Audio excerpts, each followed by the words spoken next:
न कभी भागे और न कभी रुके, न कभी भागे और न ही कभी रुके, बस हमेशा चलते रहें। यही एक विद्यार्थी की सफलता का मूल मंत्र है। संस्कृति नमस्कार साथियों, हम एक बार फिर हाजिर हैं संस्कृति समाचार दर्पण का 73वां अंक लेकर।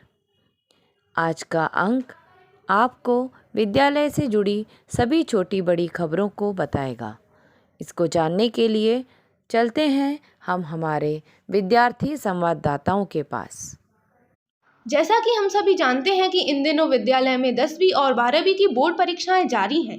इसके अतिरिक्त अन्य सभी कक्षाओं का सत्र 2 प्रारंभ हो चुका है और इसी के साथ विद्यालय में परीक्षाओं का दौर भी प्रारंभ हो चुका है। इसी श्रृंखला में गत सप्ताह कक्षा 9वीं की पीरियोडिक असेसमेंट 2 की परीक्षाएं संपन्न हुई और आने वाले 10 दिसंबर से माध्यमिक कक्षाओं की एवं 13 दिसंबर से कक्षा 11वीं की भी पीरियोडिक असेसमेंट 2 की परीक्षाएं भी प्रारंभ हो रही हैं।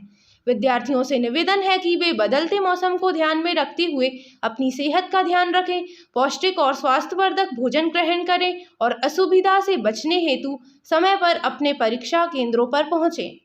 जैसा कि हम सभी जानते हैं कि भारत की सभ्यता और संस्कृति को गहराई से जानने, समझने और जोड़ने हेतु एक भारत श्रेष्ठ भारत मुहिम के अंतर्गत हमारे मध्य प्रदेश को उसके सहयोगी प्रदेशों के रूप में मणिपुर और नागालैंड को जोड़ा गया है। पिछले माह जहां 1 नवंबर मध्य प्रदेश स्थापना दिवस के रूप में मनाया गया था, वहीं इस माह 1 दिसंबर का दिन नागालैंड स्थापना दिवस के रूप में मनाया गया। इस उपलक्ष्य में विद्यालय के विद्यार्थियों ने नागालैंड की सभ्यता और संस्कृति को प्रदर्शित करने वाले अनेक रंगारंग कार्यक्रम प्रस्तुत किए, जिसमें वहां की संस्कृति में अभिवादन की तथा नृत्य, गीत, लोक कथा आदि से दर्शकों को परिचित कराया गया। इस कार्यक्रम में विद्यार्थियों को संबोधित करते हुए विद्यालय की उप प्राचार्य जी ने जहां विद्यार्थियों को भारत की अनेकता में एकता की विशेषताओं से भी अवगत कराया, वहीं विद्यालय के डायरेक्टर महोदय एवं प्राचार्य महोदया ने भी विद्यार्थियों को इस अवसर पर हार्दिक शुभकामनाएं प्रेषित की। 2 दिसंबर का दिन मध्य प्रदेश के काले दिवस के रूप में भी मनाया जाता है, क्योंकि इस दिन भोपाल गैस त्रासदी से वहां के निवासियों को जूझना पड़ा। इस दिन की पुनरावृत्ति ना हो, इस भावना से विद्यालय के विद्यार्थियों ने बढ़ते हुए प्रदूषण की रोकथाम तथा पर्यावरण संरक्षण का संदेश देते हुए एक साइकिल रैली निकाली, जिसमें विद्यार्थी गांधी पार्क से पवारगढ़ स्थित संस्कृति स्कूल तक विभिन्न मार्गों से होते हुए विद्यालय पहुंचे। इस रैली में विद्यार्थियों के साथ विद्यालय के अनेक शिक्षकों ने भी सहभागिता दिखाते हुए उनका मनोबल बढ़ाया। विद्यालय की प्राचार्य व उप प्राचार्य ने उनका स्वागत करते हुए उन्हें ग्रीन वॉरियर्स की उपमा भी दी। अब एक विशेष सूचना व सावधानी जो कि हमारे लिए बेहद ज़रूरी है। जैसा कि हमें समाचार पत्रों एवं टेलीविज़न आदि के ज़रिए पता चल रहा है कि इन दिनों कोविड-19 नए वेरिएंट का प्रकोप दिन ब दिन बढ़ता जा रहा है। अतः आप सभी से विनम्र निवेदन है कि कोविड-19 के नियमों का न सिर्फ स्वयं पालन करें, बल्कि दूसरों को भी कोविड-19 का पालन करने हेतु प्रेरित करें। अपने नौनिहालों का विशेष ख्याल रखें, उन्हें समस्त आवश्यक कोविड-19 सुरक्षा कवच देकर ही विद्यालय भेजें, क्योंकि सावधानी में ही सुरक्षा है और हमारे नौनिहाल ही देश के भविष्य हैं। अतः इनकी सुरक्षा की जिम्मेदारी हम सभी की है। विशेषकर हमारे सभी विद्यार्थियों से भी निवेदन है कि वह SMS का अवश्य ही पालन करें। ज्ञातव्य हो कि कोविड-19 के नए वेरिएंट ओमिक्रॉन बढ़ते हुए प्रकोप को देखते हुए विद्यालय में अपने विद्यार्थियों को 2 शिफ्ट में बुलाना प्रारंभ कर दिया है, ताकि विद्यार्थी कोविड-19 के समस्त नियमों का पालन कर सकें और सामाजिक दूरी रखते हुए अपनी पढ़ाई निर्बाध गति से जारी रख सकें, ताकि पिछले वर्ष के अनुसार उनका अध्ययन अध्यापन बाधित न हो। विद्यार्थियों के विशेष मांग पर विद्यालय प्रांगण में गत सप्ताह की 1 दिसंबर नागालैंड दिवस से संस्कृति जलपान गृह का शुभारंभ हो चुका है, जिसमें विद्यार्थियों को एकदम ताज़ा व स्वादिष्ट भोजन सामग्री सशुल्क उपलब्ध कराई जा रही है।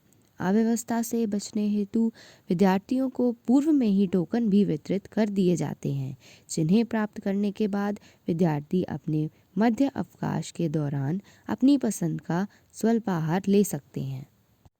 कक्षा चौथी और पाँचवीं के विद्यार्थियों को अपना काम स्वयं करने की प्रेरणा देने के उद्देश्य से तथा अपने माता पिता को सहयोग प्रदान करने के उद्देश्य से उनमें अच्छी आदतें डालना आवश्यक है।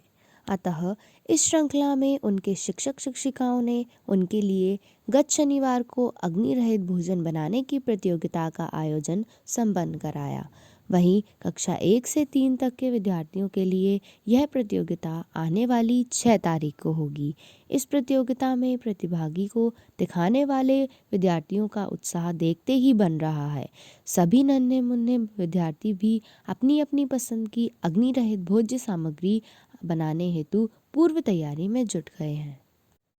आज़ादी के अमृत महोत्सव के उपलक्ष्य में विद्यालय के ह्यूमैनिटी डिपार्टमेंट के द्वारा एक पोस्ट कार्ड लेखन अभियान प्रतियोगिता का आयोजन किया जा रहा है, जिसमें सभी कक्षाओं के विभिन्न आकीर्तिक अर्थात नायक स्वतंत्रता सेनानियों unsung hero of freedom fighters और my vision for India in 2047 विषय पर अपने विचार लिखकर अपने विद्यालय में जमा करेंगे। अंतिम तिथि 10 दिसंबर रखी गई है। विद्यार्थियों से निवेदन है कि वह अपने विद्यालय के ह्यूमैनिटी डिपार्टमेंट से 5 दिसंबर से पोस्ट कार्ड प्राप्त कर सकते हैं। इन दिनों भारत अपनी आज़ादी की 75वीं वर्षगांठ आज़ादी के अमृत महोत्सव के रूप में मनाया जा रहा है। इस अवसर पर विद्यार्थियों शिक्षकों के लिए अनेक गतिविधियां आयोजित की जा रही हैं।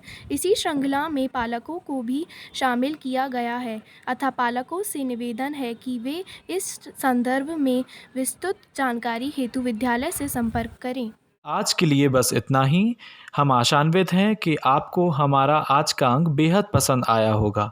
हम पुनः हाजिर होंगे कुछ नवीन खबरों के साथ। तब तक के लिए लेते हैं एक साप्ताहिक विराम। हम हमारे आज के सभी छात्र संवाददाताओं का आभार व्यक्त करते हैं एवं उनके उज्जवल भविष्य की कामना करते हैं। विदा लेने से पूर्व उन्हीं पवित्र पंक्तियों को दोहराते हैं। सुखी बसे संसार सब, दुखिया रहे न कोय, यह अभिलाषा हम सबकी भगवन पूरी होए। सुखी रहिए, स्वस्थ रहिए। धन्यवाद।